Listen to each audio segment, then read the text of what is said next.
Thank you for being here to celebrate poetry and the power of words with our National Poet Laureate, Arthur C. Poetry has a unique way of bringing people together across experiences, histories, cultures, landscapes, and emotions. And today's reading invites you in that shared space. We're grateful to have you with us and delighted to spend this time listening, reflecting, and being inspired together. And it's my pleasure to invite Fei Yao to introduce our speaker.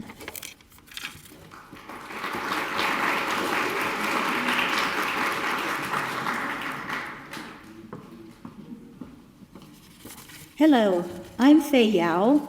I was a former national representative to the Chinese American Citizens Alliance in San Francisco and an education chair.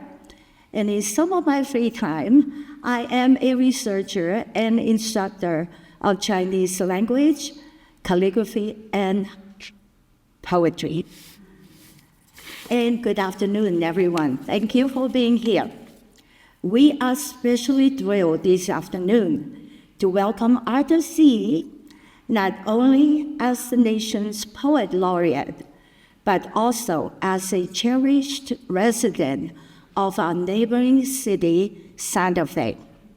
So excited is Albuquerque in welcoming him that our beloved Mayor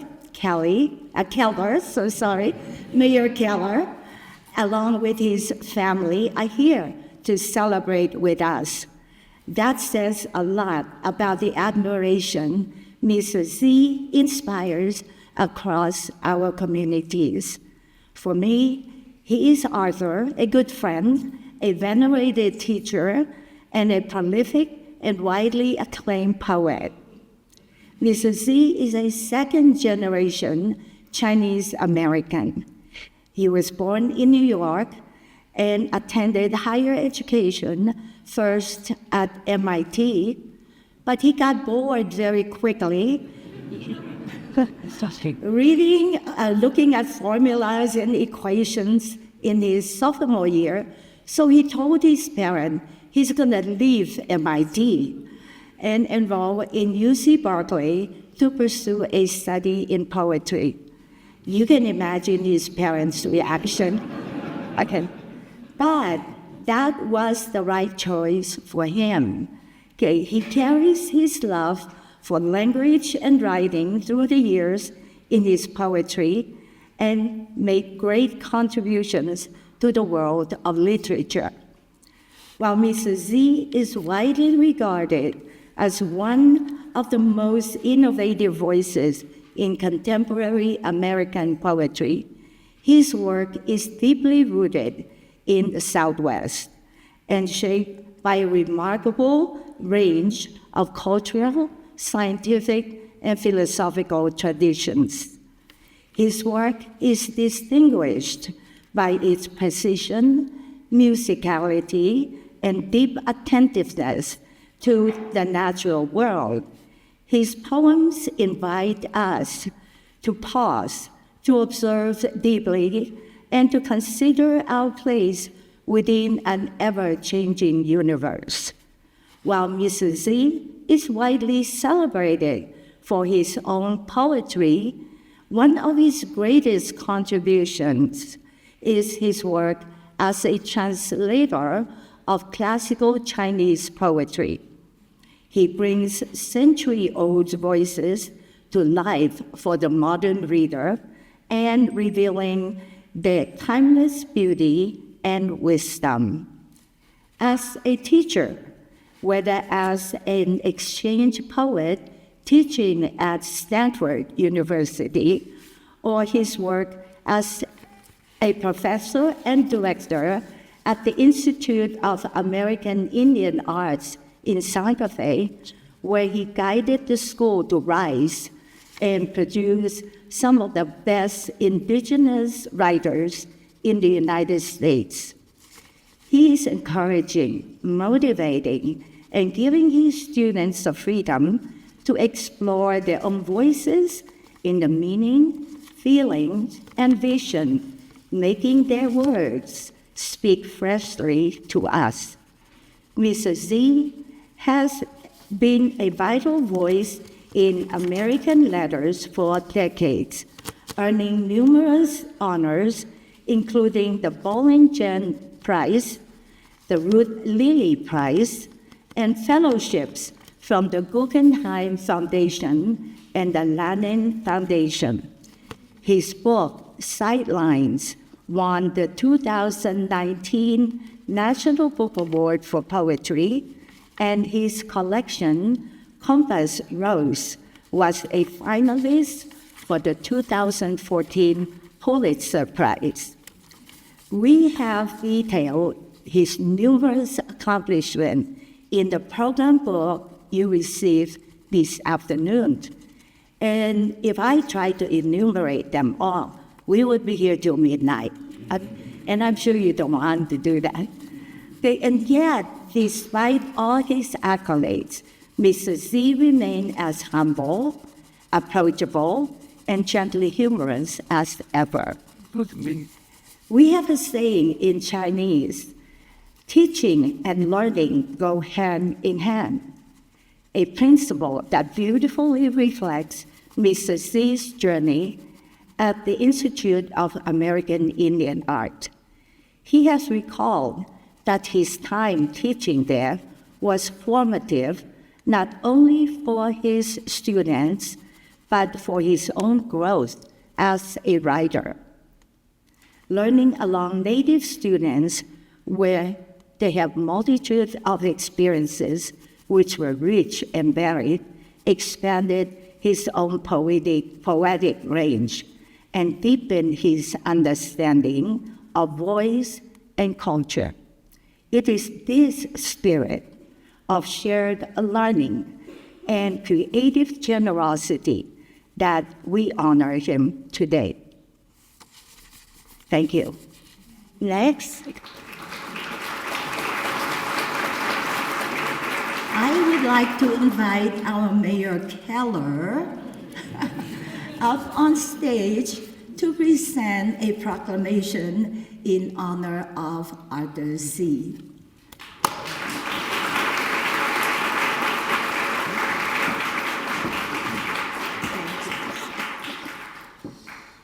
Well, thank you so much, and good afternoon, and welcome everyone to what is really a special occasion. You know, we think of all the things going on in the city today, and of course it's MLK weekend, but also for us to be gathered here today to hear from our own U.S. Poet Laureate is extremely special. And so that's right, thank you all for coming. And also just want to thank all of the organizers, of course, who put this together.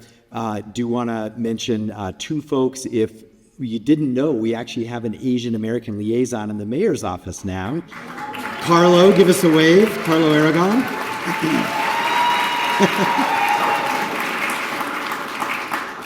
And they were announced earlier, but as we go kind of from Albuquerque, stop to Santa Fe, and then go nationally in terms of our poet laureates, we have an amazing collection of local poet laureates here, and I know they were introduced earlier, but if you are not familiar with their works or them, check them out. They're all up here, and we're very proud of our tradition here. And of course, Arthur, you know, his first, he's had so many accolades and awards, and deserved every bit of them, but one of them was he was the first poet laureate of Santa Fe. And so some kindred spirits here on civic poet laureate programs. Of course, that also means that maybe one day again, nationally, one of these poet laureates might get bumped up there. So what I want to do is, Arthur's received so many accolades and recognitions. And so we thought, I don't know if you've had this one yet. Certainly not from Albuquerque, because we would know that. But we thought we would just give you another awesome piece of paper to put on the wall. And so this is a executive order on behalf of the city of Albuquerque. And I'm going to paraphrase it a little bit because we heard a lot of your background. But today, as a city, we want to officially recognize Arthur Say's work. And so this executive order starts with a little bit of bio, but of course, first and foremost, Arthur Say is the 25th United States Poet Laureate in poetry and is the first Asian American to be selected. So wonderful. And whereas during his current term as United States Poet Laureate, he resides in Santa Fe, New Mexico, and plans also to make a special emphasis on poetry originally written in other languages. So powerful. Further expanding across global literary voices and fostering cross-cultural understanding through the art of poetry. And I just want to say how beautiful, but also how New Mexican of you. And so we also want to recognize, of course, his Library of Congress work there and accolades there. And the Library of Congress said, Arthur Say's poetry is distinctly American in its focus on landscapes of the Southwest, where he has lived for many years. So we are proud to call you one of our own, but also proud to call you America's Poet Laureate.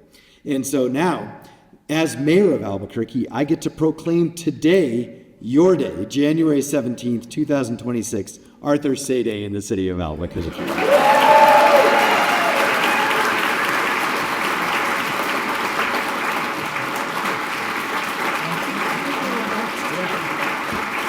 So please give him more of a round welcome. He's up next, the main show.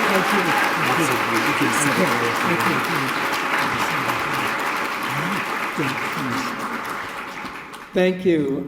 What a pleasure and honor to be here this afternoon.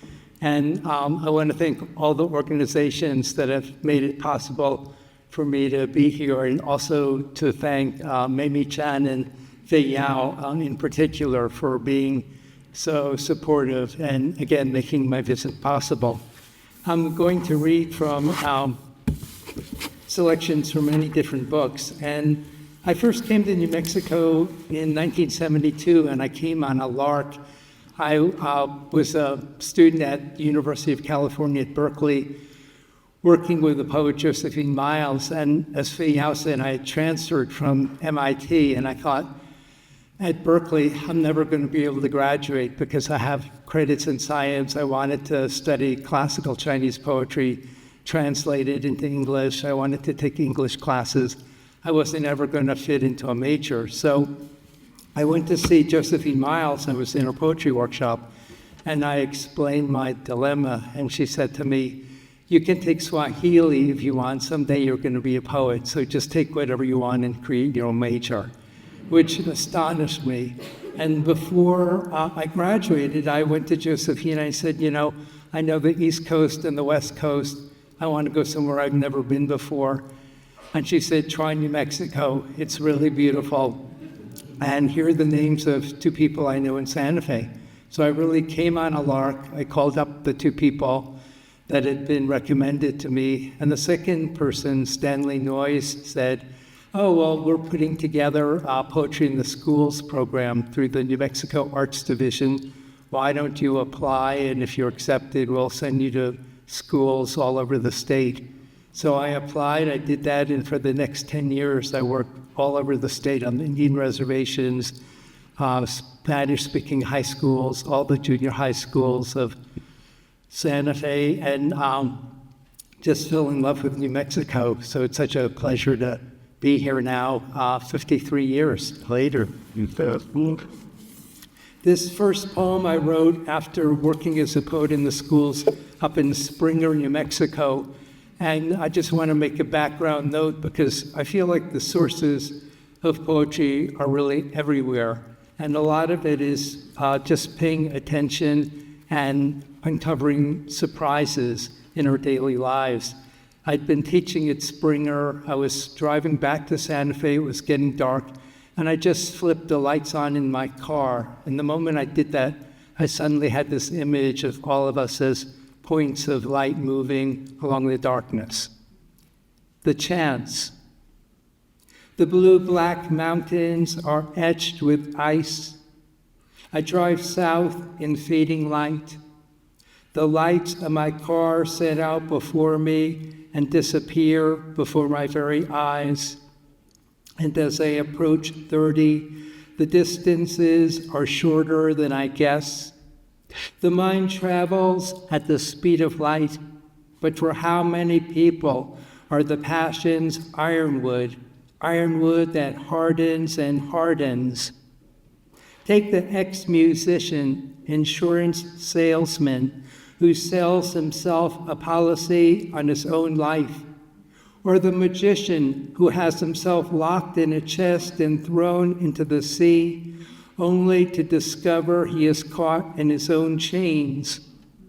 I want a passion that grows and grows, to feel, think, act, and be defined by your actions, thoughts, feelings. As in the bones of a hand in an X-ray, I want the clear white light to work against the fuzzy, blurred edges of the darkness. Even if the darkness precedes and follows us, we have a chance briefly to shine.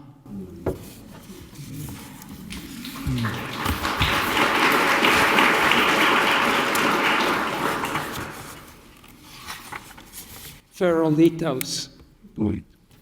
We pour sand into brown lunch bags, then place a votive candle inside each.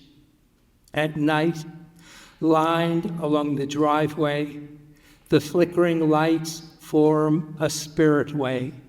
But what spirit? What way? We sight the flames and swing within, know the future's fathomless. We grieve, yearn, joy, pinpoints to a greater darkness, and spy sunlight brighten craters on a half-lit moon. In this life, you may try to light a match, fail again and again, yet, letting go, you strike a tip one more time when it bursts into flame. Now the flames are lights and bags again, and we glimpse the willow tips clutch at a lunar promise of spring.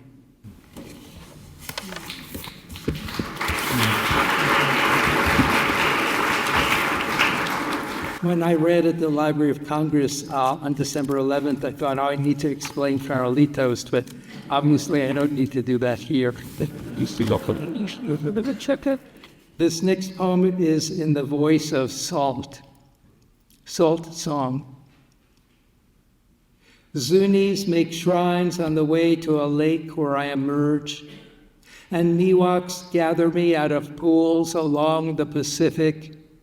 The cheetah thirsts for me. And when you sprinkle me on ribeye, you have no idea how I balance silence with thunder in crystal. You dream of butterfly hunting in Madagascar, spelunking through caves echoing with dripping stalactites. And you don't see how I yearn to shimmer an orange aurora against flame. Look at me in your hand. In Egypt, I scrub the bodies of kings and queens. In Pakistan, I zigzag upward through 26 miles of tunnels before drawing my first breath in sunlight. If you heat a kiln to 2,380 degrees and scatter me inside, I vaporize and bond with clay. In this unseen moment, a potter prays because my pattern is out of his hands. And when I touch your lips, you salivate. And when I dissolve on your tongue, your hair rises, ozone unlocks. A single stroke of lightning sizzles to earth.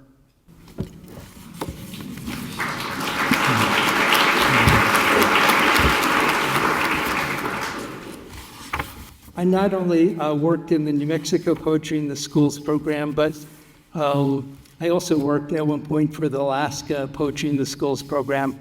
And I flew up to Southeast Alaska and worked for 3 weeks with salmon fishermen and their families who lived on float houses. And it was my first time living on a house that went sort of up and down with the tides. And as I came into the island, I flew over an amazing array of log islands, and that just totally shocked me, and that was the spark for this poem. The shapes of leaves. Ginkgo, cottonwood, pin oak, sweet gum, tulip tree. Where emotions resemble leaves and alive to their shapes, we are nourished. Have you felt the expanse and contours of grief along the edges of a big Norway maple? Have you winced at the orange flare searing the curves of a curling dogwood? I have seen from the air logged islands, each with a network of branching gravel roads, and felt a moment of pure anger, aspen gold. I have seen sandhill cranes moving in an open field, a single white whooping crane in the flock, and I've traveled along the contours of leaves that have no name. Here, where the air is wet and the light is cool, I feel what others are thinking and do not speak. I know pleasure in the veins of a sugar maple. I am living at the edge of a new leaf.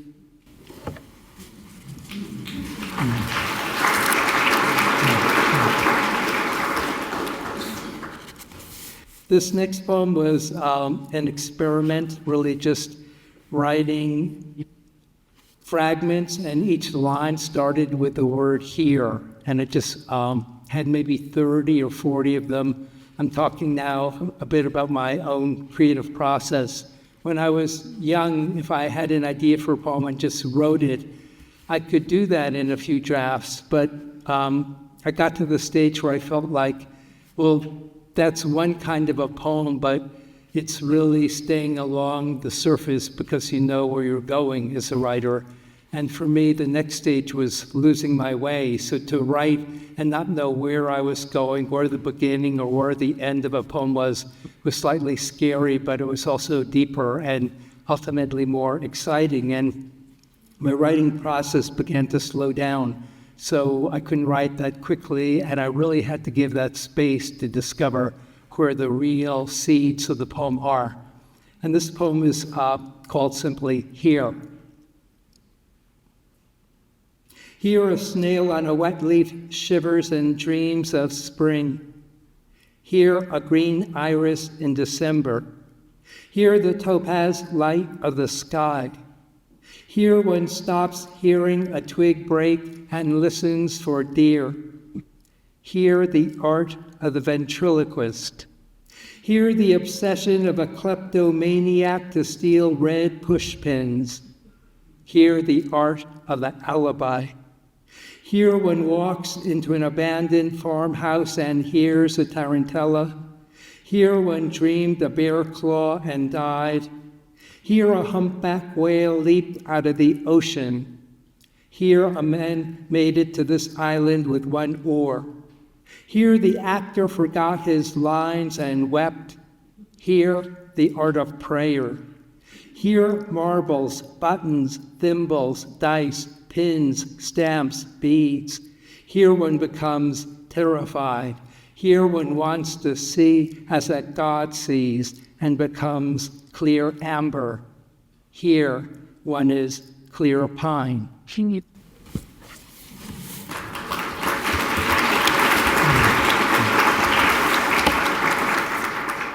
So I'm jumping decades later, and I was thinking about how that poem was a kind of a list with each word starting the wave or the impulse.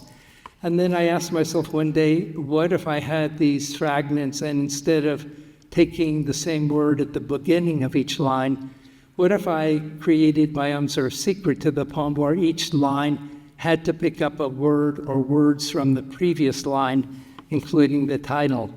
So you'll see like how words repeat, but they're not in any predictable fashion. So it's kind of like a zigzag way through the poem. This is called The White Orchard. Under a supermoon, you gaze into the orchard. A glass blower shapes a glowing orange mass into a horse. You step into a space where you once lived. Crushed mica glitters on plastered walls. A raccoon strolls in moonlight along the top of an adobe wall. Swimming in a pond, we noticed a reflected cottonwood on the water. Clang, a deer leaps over the gate. Every 15 minutes, an elephant is shot for its tusks. You mark a bleached, earless lizard against the snowfall of this white page. The skins of eggplants glistening in a garden, or bodies glistening by firelight. Those skunks once ravaged corn, or bright moments cannot be ravaged. Sleeping near a canal, you hear lapping waves. At dawn, waves lapping, and the noise of men unloading scallops and shrimp. No noise of gunshots. You focus on the branches of 100-year-old apple trees. Opening the door, we find red and yellow rose petals scattered on our bed. Then light years. You see pear branches farther in the orchard as the moon rises, branches bending under the snow of this white page.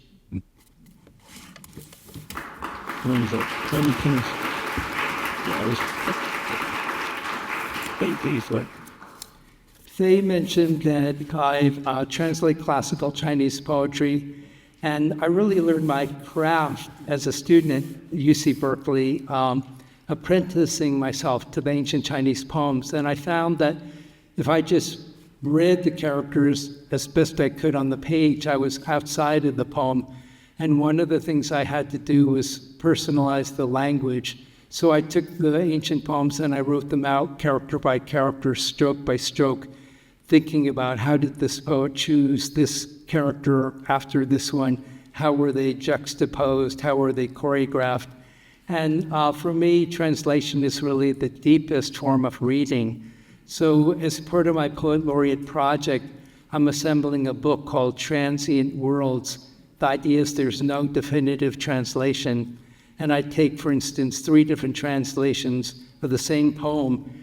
I present the Chinese and then 3 different translations in English and talk about them to show how each translator found something of value to bring over, to carry over into English.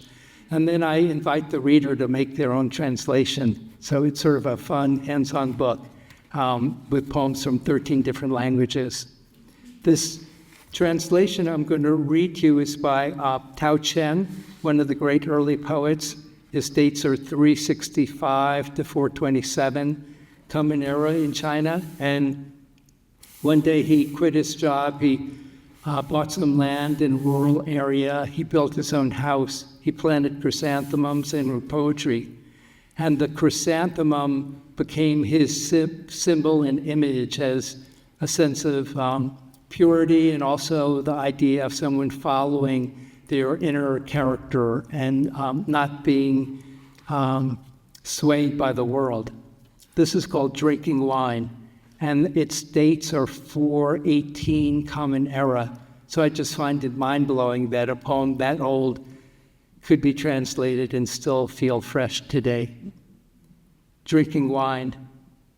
I built my house near where others live, and yet without noise of horse or carriage. You ask, how can this be? A distant mind leaves the earth around it. I pick chrysanthemums below the eastern fence, then gaze at mountains to the south.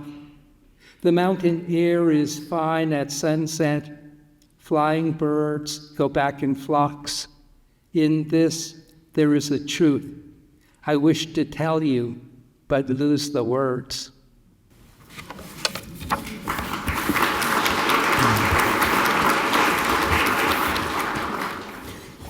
And many decades after translating that poem, I thought, in my latest book, Into the Hush, I was trying to use different forms of poetry I'd never used before.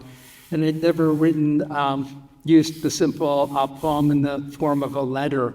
And I thought, what would it be like to write a poem to Tao Chen, to his spirit? And I start with the ending of that translation, Letter to Tao Chen. I wish to tell you, but lose the words. More than a millennium later, on another continent, in another language, I know adversity strengthened you. Today we possess antibiotics, cars, cell phones. Scientists use infrared scanners, check a wildfire that has charred 341,735 acres. When you picked chrysanthemums by the bamboo fence to the east, then gazed at mountains to the south, at birds homing at sunset, you turned in 3 directions, centering yourself. Though you omitted north, I posit mortality as you sipped wine. Today, we have no spell that lessens loss. A neighbor's backhoe beeps as it excavates a slope. Sifting your words, I dig at this site where pines scent after rain. A black swallowtail lands on Russian sage, bending the stalk. As it imbibes nectar and sways, I sway. Light slants all that we do.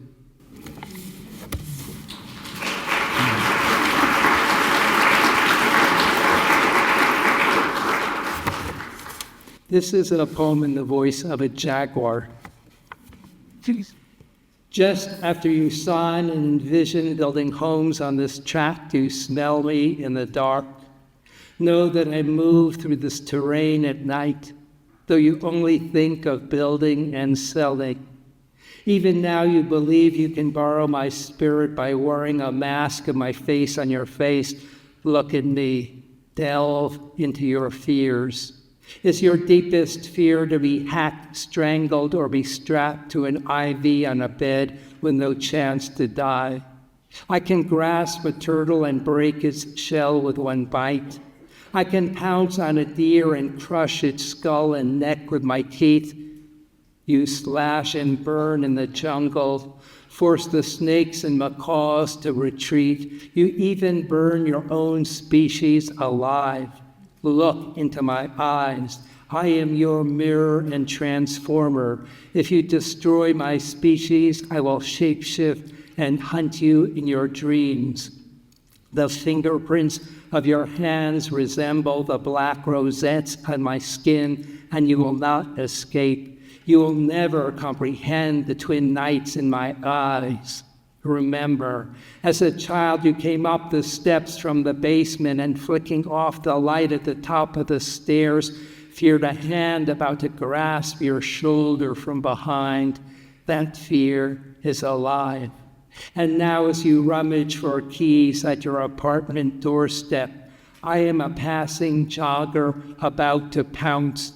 I am the creature who smells your darkest thoughts. And as you turn the key in the lock day or night, out of the darkness I spring.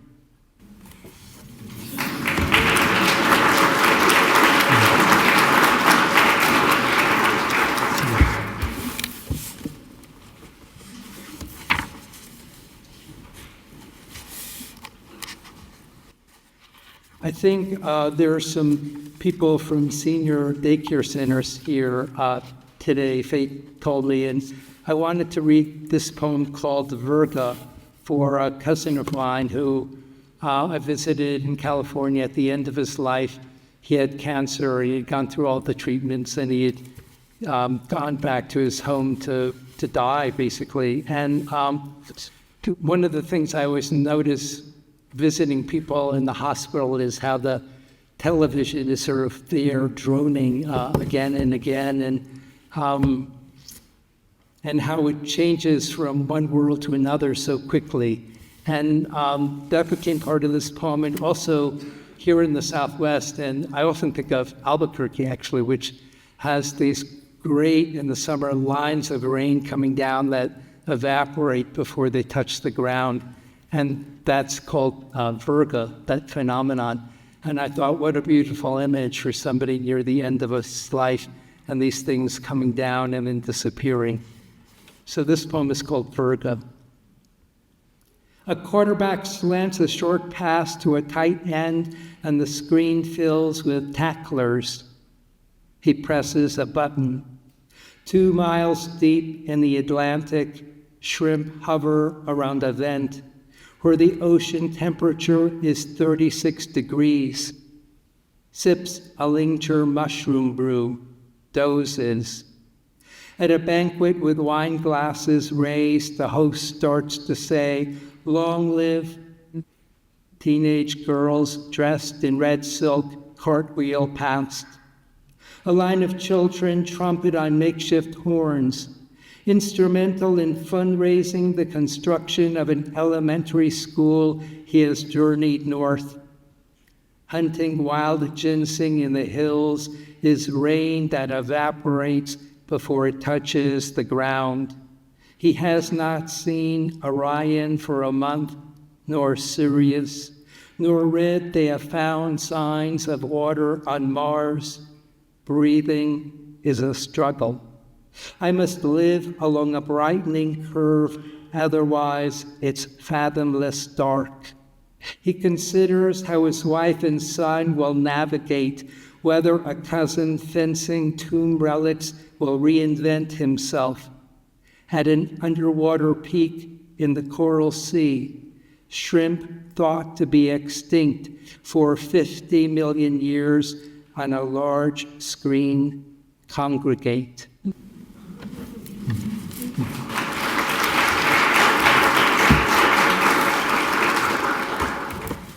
I think just one short poem and then a hybrid sequence. This is called First Snow.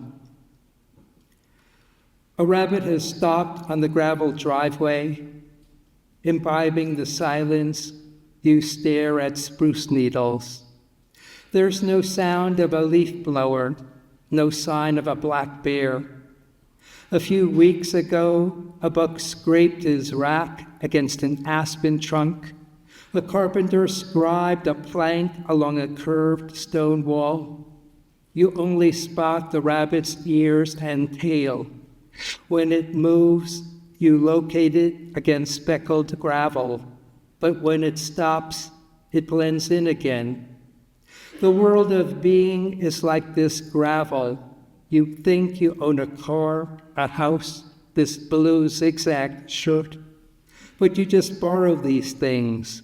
Yesterday, you constructed an aqueduct of dreams and stood at Gibraltar, but you possess nothing. Snow melts into a pool of clear water, and in this stillness, starlight behind daylight, wherever you gaze.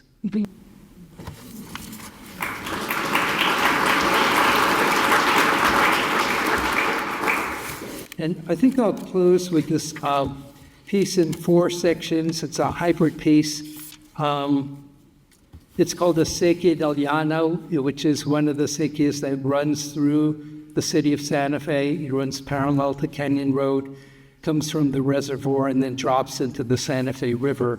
And one of the fun things about writing this piece was, and I rarely write in prose, was to use a combination of prose and poetry. I'd been thinking about the Japanese haiku form, which is syllabically 5/7, 5 syllables. And I did that here with my English version.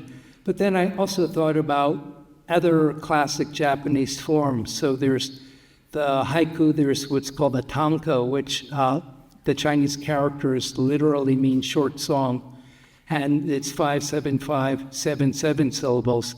And I broke them apart and I sort of put the 5/7, 5, some prose, and the 7/7, so that they were separated by prose, but you had to sort of leap around. So there are actually 4 Japanese forms here: the haiku, the tanka, the renku, which is linked verse, and the haibun, which is a prose passage leading up to a haiku, and it was fun to write this in English. Acequia del Llano.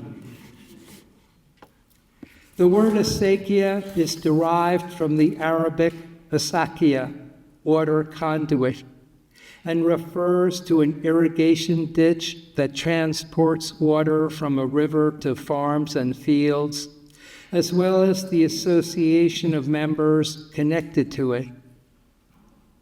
Blossoming peach trees to the west, steel buildings glint above the mesa.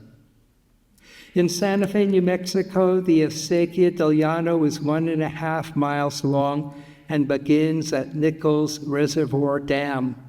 At the bottom of the dam, an outlet structure and flow meter control water that runs through a 4-inch pipe at up to 150 gallons per minute.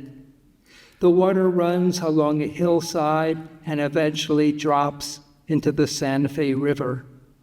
15 families and 2 organizations belong to this ditch association, and the acequia irrigates about 30 acres of gardens and orchards. In the ditch, water flowing, now an eagle feather wind. Yarrow, rabbitbrush, clericum cactus, Guernsey juniper, Douglas fir, and scarlet penstemon are some of the plants in this environment.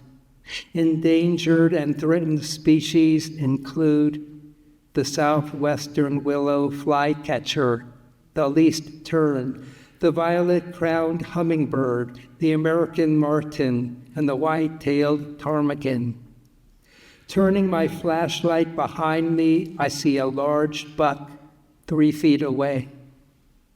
Each April, all of the members come or hire workers who come to do the annual spring cleaning. This involves walking the length of the ditch using shovels and clippers to clear branches, silt, and other debris. Twigs, pine needles, plastic bags, cleared today before moonrise. The Ditch Association is organized with a mayordomo ditch manager who oversees the distribution of water according to each parciente's holder of water rights allotment. The acequia runs at a higher elevation than all of the land held by the parcientes, so the flow of water is gravity-fed, crisscrossing the ditch, avoiding cholla. I snag my hair on branches. Each year, the irrigation season runs from about April 15th to October 15th. On Thursdays and Sundays at 5:30 a.m., I get up and walk about 1/4 mile uphill to the ditch and drop a metal gate into it. When the water level rises, water goes through screens, then down 2 pipes and runs below to irrigate grass, lilacs, trees, and an orchard. Across the valley, 10 lights glimmer from hillside houses. Orion and other constellations of stars stand out at that hour. As it moves toward summer, the constellations shift, and by July 1st, when I walk uphill, I walk in early daylight. By mid-September, I again go uphill in the dark and listen for coyote and deer in between the piñons and junipers. One by one, we light candles on streams. Let them go flickering. The Ganges River is 1,569 miles long. The Rio Grande is 1,896 miles long. It periodically dries up, but when it runs its full length, it runs from its headwaters in the mountains of the southern Colorado into the Gulf of Mexico. Water from the Santa Fe River runs into the Rio Grande. Water from the Acequia del Llano runs into the Santa Fe River. from a length of 100 paces along the acequia, I draw or allotment of water. Here, I pull a translucent cactus spine out of your hand. Thank you.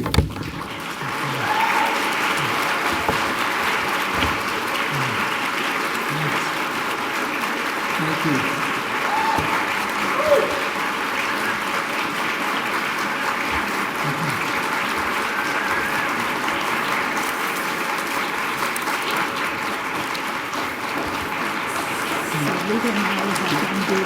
Okay. We now welcome the audience to come up for Q&A.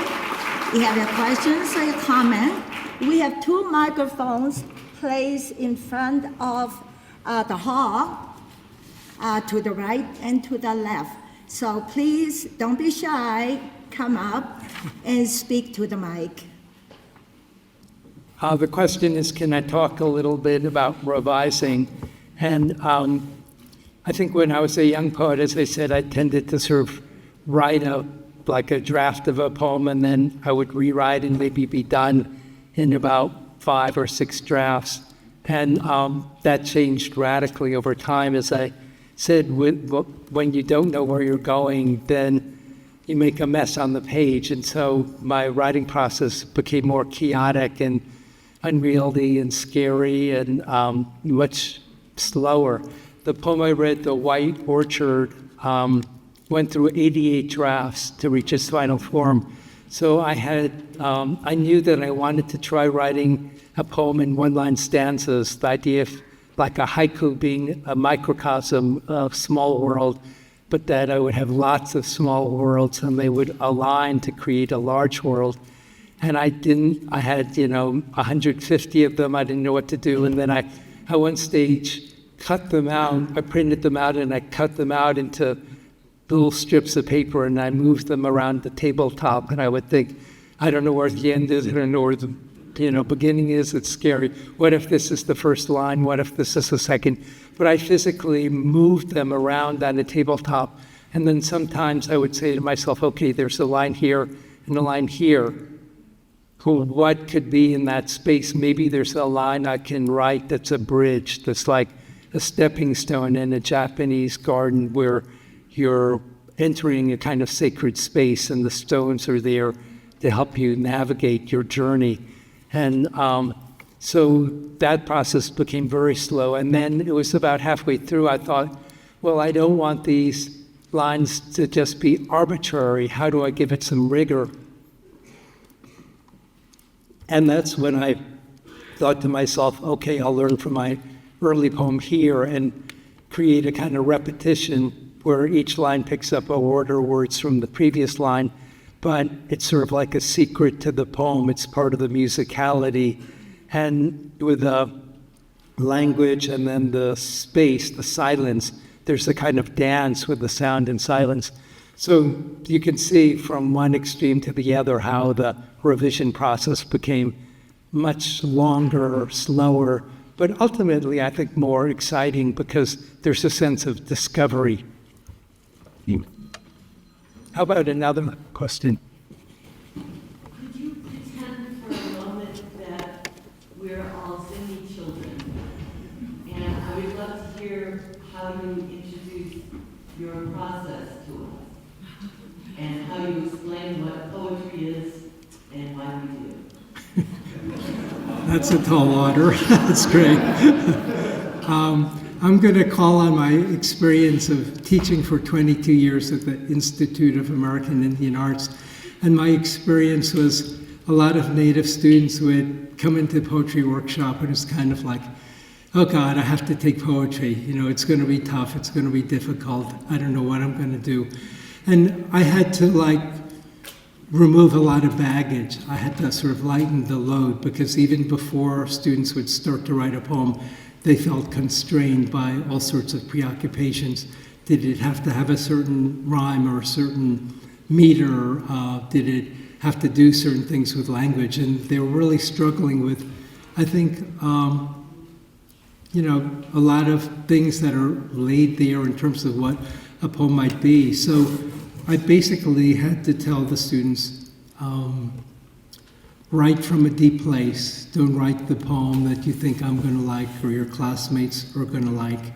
Write the poem you have to write that comes from necessity. Write with urgency. Write with intensity. And so the only requirement I gave them was see what you can do in one page. And that's a constraint, meaning you have to say everything in that one page. And that was sort of a good way to start. And then they became poems. It was no longer about worrying about whether this was a poem or not. It was playing with language, playing with sound, with rhythm. And it became a very exciting process of discovery. Okay, next, yeah.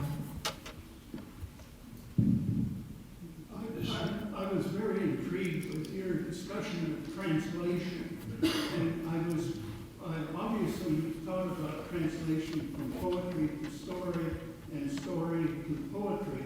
I was wondering if you had experimented from poetry to motion picture techniques, or motion picture techniques to story. I don't, and it would be wonderful to do that.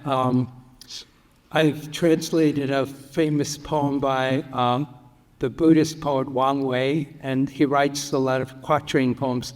In Chinese, there are 5 characters, 2 lines, 4 lines long. And here, just for fun, because it's so short, here's my translation of the Wang Wei poem, Dear Part. The mountain is empty, no man can be seen, but the echo of human sounds is heard. Returning sunlight, entering the deep forest, shines again on green moss above. The poem is very, very short, and I read my translation because there was a filmmaker in Los Angeles who didn't take my particular translation. He looked at many translations of this poem, and he made a film walking into a bamboo forest. And it's sort of a perfect combination of text and image. And then after he did that, he had a recording made of the poem in translation, and it was very beautiful. I'm not a filmmaker, but oftentimes I think that the way I'm working with images is like a film.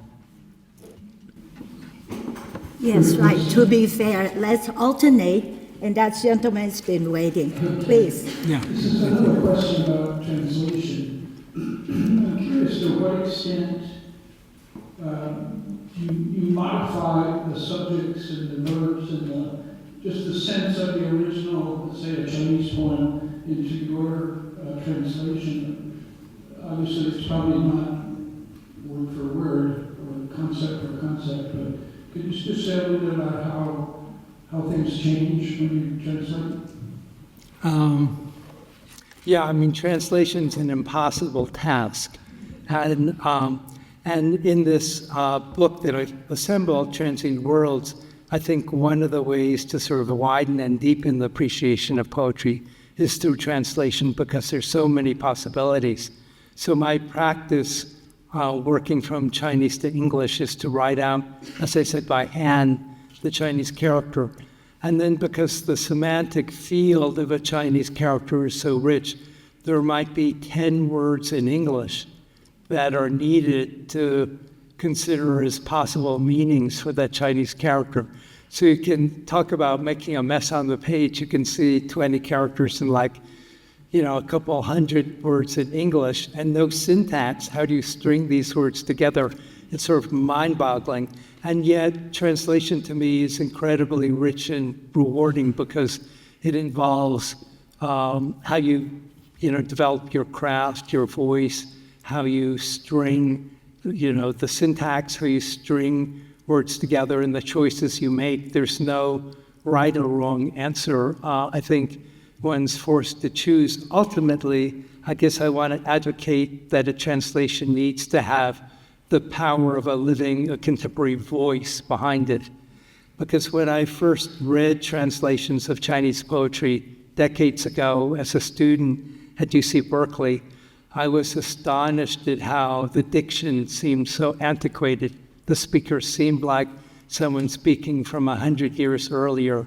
And then I was also astonished at how cultural concepts were laid on Chinese poems. There's a famous Li Bai poem, and the British translator talked about the relationship between the self and the person's shadow as the master and the slave. And I thought, God, that's not in the Chinese. Where did that come from? So it's endless. When you do your writing, do you write on the fly, or do you create an environment for yourself in which you feel you do your best work? And what's that like? I think I try different combinations because I travel a lot. So I would like to say that I write by hand, but I don't. I'm writing on a laptop. My ideal situation is I have a writing space where I live in Santa Fe. And if I can get there like 5:30 in the morning when I'm just sort of in a dream state, that's my most creative time because I can't control the language. And phrases come to me that I wouldn't otherwise, I don't know where they come from, but it's sort of having that space and time. But then sometimes traveling, that's not possible. And what I'll do is I'll carry just a small notebook, and I'm not trying to write the whole poem in it, but I'll write phrases and little snippets and things that might be seeds for the poem. And I'll just extend that a little bit. When I was at the Library of Congress to do my opening reading on December 11th, before I went out on stage to do it, I didn't expect this. A librarian walked me through a display of some previous poets, laureates, projects, but there was one small notebook, and it was Walt Whitman's notebook that he wrote phrases for Crossing Brooklyn Ferry. And if you know that poem, they're really long lines. So I thought he would have like this large notebook or something, right? And instead it's this very pocket-sized notebook, and he's just writing little snippets, but they're running sort of down the page. And I thought that was so interesting, but there was that sense to me that I felt a kindred spirit to, that you see something like on the ferry and you're not trying to write the poem, you're just trying to catch a particular moment or image or sound, something, so that you don't lose it. So that's valuable too. So we have about 9 minutes left, so we'll entertain 2 more questions. Thank you. Okay.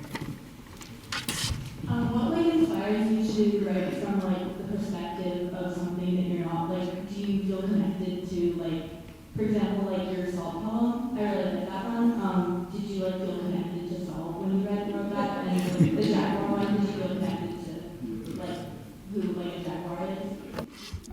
I do have to feel a connection to the voice that I'm writing it.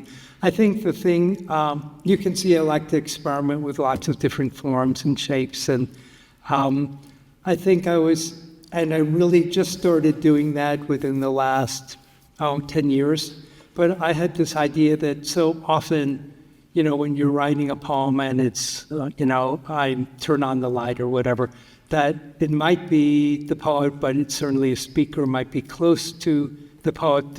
It's unclear who the speaker is, but a lot of poetry will be, an I is based. And I thought, well, and in particular, working with sightlines, I was trying to think of the idea that everything is alive, that an aspen tree, the way its leaves could shake, might be a form of language, or a piece of lichen. I stepped out of the shower one morning and looked at a piece of lichen up on the Vika, and I thought, what would that say to a human being? I thought this would be a wonderful way to subvert the idea that the voice of the poem is always like very close to the speaker. And so, again, it took me a lot of time. I couldn't just say, oh, well, I'm going to arbitrarily write about, the microphone or the floor. I had to think about what really engaged me. And for Native peoples, I taught for 22 years at the Institute of American Indian Arts. There's the Hopi tribe has a very sacred salt trail that leads into the Grand Canyon, where they gather their salt and their shrines along the way, and they're rightfully kept secret. And Zunis of a salt trail. And again, respectfully, those places along the way need to be respected. And I thought, well, salt, we all need that to live. And I thought, it's right here on my kitchen table. I could do something with this. And the poem maybe takes, a minute and a half to read, but it's probably a month of writing every day to find that poem and that shape and voice.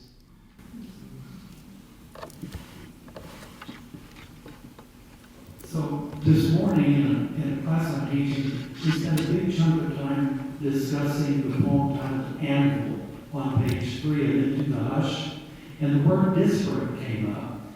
Each line begins with the word when, and they feel disparate, but then we also said that the poem is strategic. It's not just random lines on the page. Can you talk a little bit about how does a poem like that take shape? We were all envious. Thank you. I'm just going to read the last line because Every line before it starts with the line when, and the last line is, here is the anvil on which to hammer your days. And so again, a lot of the way I'm working with, I think you have to ask yourself, where do the poems come from? And sometimes for me, it's a musical phrase. I hear something, or I just might not have heard it, but there's certain words I'm thinking about, or an image, or a moment I see something happen. I rarely have this idea where the whole poem emerges, but I'm really playing with this idea of uncovering something, some rich and powerful moment. And so in writing this particular poem, I'm extending, I've got these images and I don't know where they're going, but I thought with the word here, I had used places before, and I thought I've never used a moment in time as the thread running through the piece. So then I had these images and I thought, what if I put when this happens, when this happens? So I had the sort of phrases and then I added the whens. And then as I did that, I thought, but where does it ever end? It's endless, right? And then I thought, again, I think it took several weeks of just writing, but when I had that last line, here's the anvil on which to hammer your days, I was excited because I didn't know that was going to come to me. And I felt like, all of these things that are there in the world, they're all material for poetry, for poems. And it's right here, and here's the anvil that you can live by, became this metaphor. Thank you, Mrs. Yi.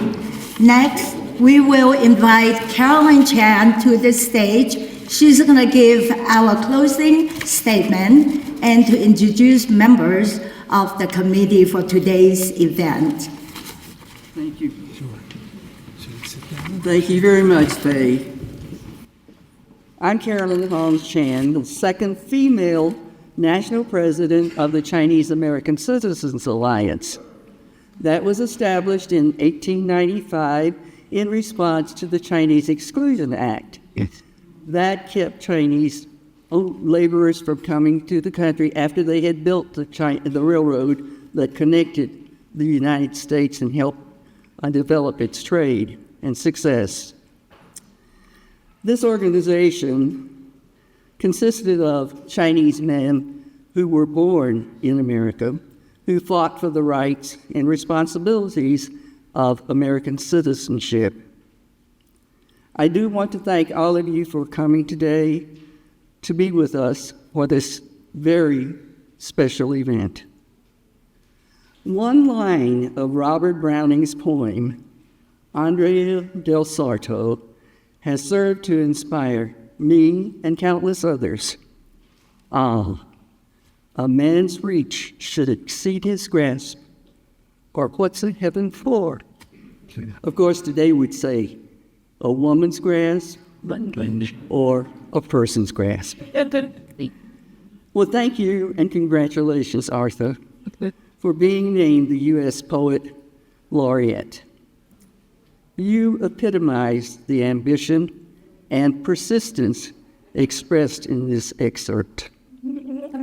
Thank you for sharing your life's journey to realize your true calling at the highest level. You inspire each of us to persist in pursuing our passion. I want to express our appreciation to the committee members who brought this event to fruition in just 7 weeks, working even through 2 holidays. Of course, Carlos James Aragon and Jackie So have been acknowledged. I also want to thank Lieber Fried, the president and CEO of the Wheels Museum, who is a co-sponsor. And now we get to the Chinese American Citizens Alliance. Roger Ballou, president of the Albuquerque Lodge, the first non-Asian to be president of our lodge. Dr. Mamie Chan, the board member of the Albuquerque Lodge, and it was a great help for her to get this facility to be the venue for this afternoon's event. Rusty Chan, past national president of Chinese American Citizens Alliance. He's unable to be here because he's at his uncle's 90th birthday celebration right now. But he has been able to hear Arthur C. in the past. Paul Zhu is the chair of the Albuquerque Lodge's Chinese American Film Festival, which is a project of Albuquerque's CACA. We will be celebrating our 10th anniversary for the film festival in October. Dr. Xu Wang was the founder of the film festival and initiated the monument, The View from Gold Mountain, that is situated on the west side of Bernalillo County Courthouse. And of course, you heard all the wonderful things about Fei Yao. She was the one who helped found the Chinese Moon Festival at Summerfest on the Civic Plaza, which brought together the diverse Chinese American populations to celebrate Chinese traditions, culture, and performances. And that was probably back in the 80s, but it brought us all together, and sometimes it was attended by as many as 12,000 to 15,000 people. With us today are past presidents of the Albuquerque Lodge, which was founded 65 years ago, April 24th, 1961.